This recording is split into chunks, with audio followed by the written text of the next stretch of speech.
Hello, Abnormal Family. I've got another encounter for you. This one, I actually believe that the person in this is in great danger, and I want your opinion at the end of this if you agree with me and some of the mistakes that they're making. Also, all of the apps that we created that everybody asked for to support the cause of Bring Hunter Home, the hashtag Bring Hunter Home, all the links to be able to support Bringing Hunter Home will be in the description of this video. Thank you so much and God bless. Let's get into this. I took a step towards the forest and reached the fence line when my sister and Jay bolted through the doors, gasping and screaming in Adam's name. Jay had his phone in his hand, using the torch app as he scanned the yard. My sister knew by my face where Adam was, and she was already halfway over the fence when I pulled her back, grabbed the light from Jay, and told him to take her inside. And I'll go get him. That is my younger nephew, by the way. That he just wandered off. After some protest from Jay and plans bouncing around, I roared we were losing time and made my way over the fence. The flashlight helped, but still left a lot to be desired.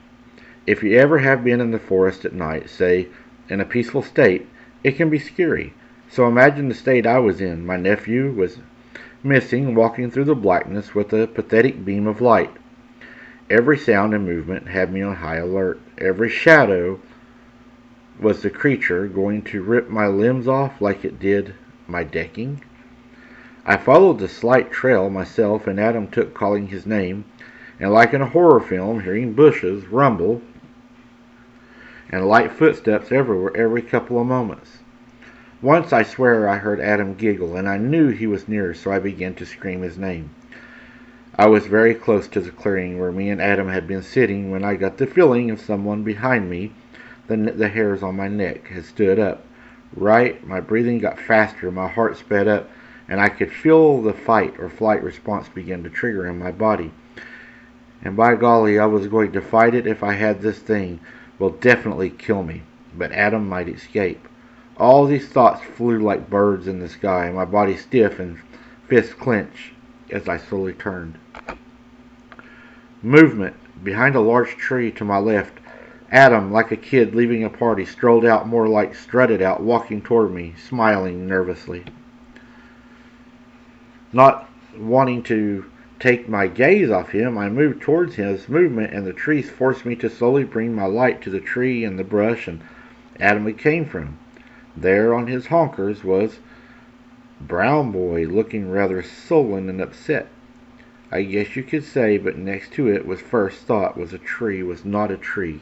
It was a leg. A large, thick, tall, very hairy leg. This leg was massive. It almost resembled what I would think as a tree trunk. I raised my eyes up the leg of the body, and to the parts of the right side of the body were slightly hidden behind the tree, but not hidden well. I was less than 10 feet from these creatures, with my light shining right on them. She was a female, that was clear as day, by her anatomy. She was definitely all of 9 feet tall and built like a machine. If a machine was built to look like a WWE superstar, this female, I believe, could easily have taken down any man or beast in its way. But it stood a few feet from my nephew, and allowed him to walk to me, and kept the brown boy right where he was, a little crouched. I think they were communicating. I could hear her subtle grunts and mellow hums. And when the brown boy, I think, responded, her low, deep growl soon shut him up. If I wasn't so terrified, I probably would have laughed. It seemed so human-like a mother saying to her little son, "You've done enough harm tonight." I gazed at her in all of her glory. When Adam finally reached me and was in my arms, it was then she stepped out from behind the tree, and her sheer size and astonishing muscle mass became clear. I also noticed injuries on her face just below her left eye. Within seconds, the brown boy, the Sasquatch son, I guess his mama were gone, as the brown boy clung to his mama's arm. It was kind of monkey-like. It was so abnormal, yet fascinating and terrifying all at once. And I made my way back to the house. I heard them follow me back, paralleling me in the forest until I reached the fence line and climbed over. My sister was on the decking and ran and grabbed Adam and informed me that the cops were on the way, so we had to contend with them. And if I'm honest, I think I was in shock. I was so deathly calm. It had to be shock. The cops came, and their best advice was higher fence, cameras, and looking better lights, and looking after Adam better at night so that he did not wander off. I'm guessing he thought I was crazy. Oh, look at the Irish family. See a bear and it's a Bigfoot, and so on. You know how it goes. The second officer, a younger guy, something about how he listened to me and the look in his eyes and how he looked at his partner let me know I wasn't the first to report something like this.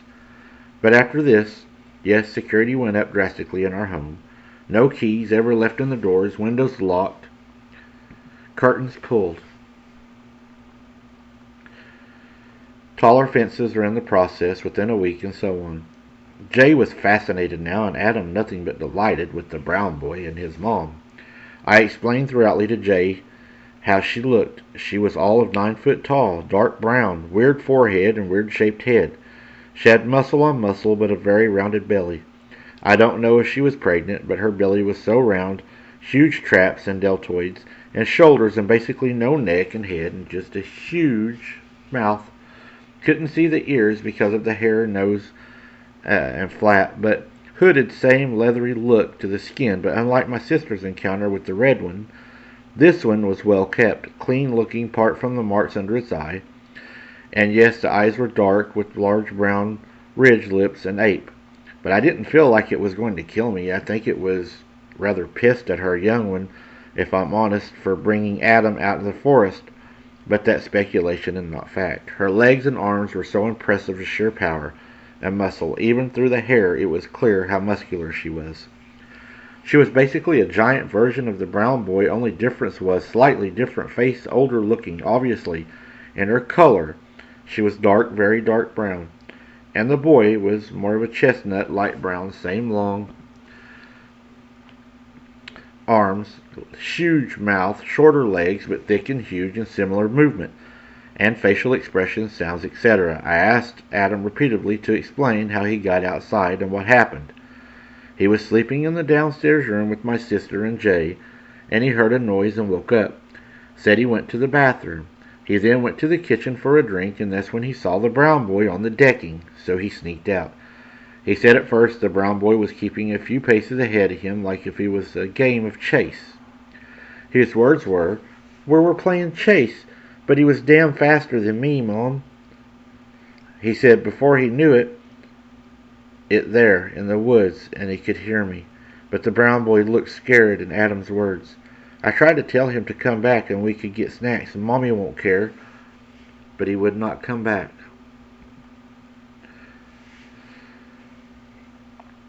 He started making funny noises and faces, and then we were far away. That's when I saw the brown boy's mommy, and at first I was afraid because it was dark, and she looked weird and big, and I got fright, and I started to cry.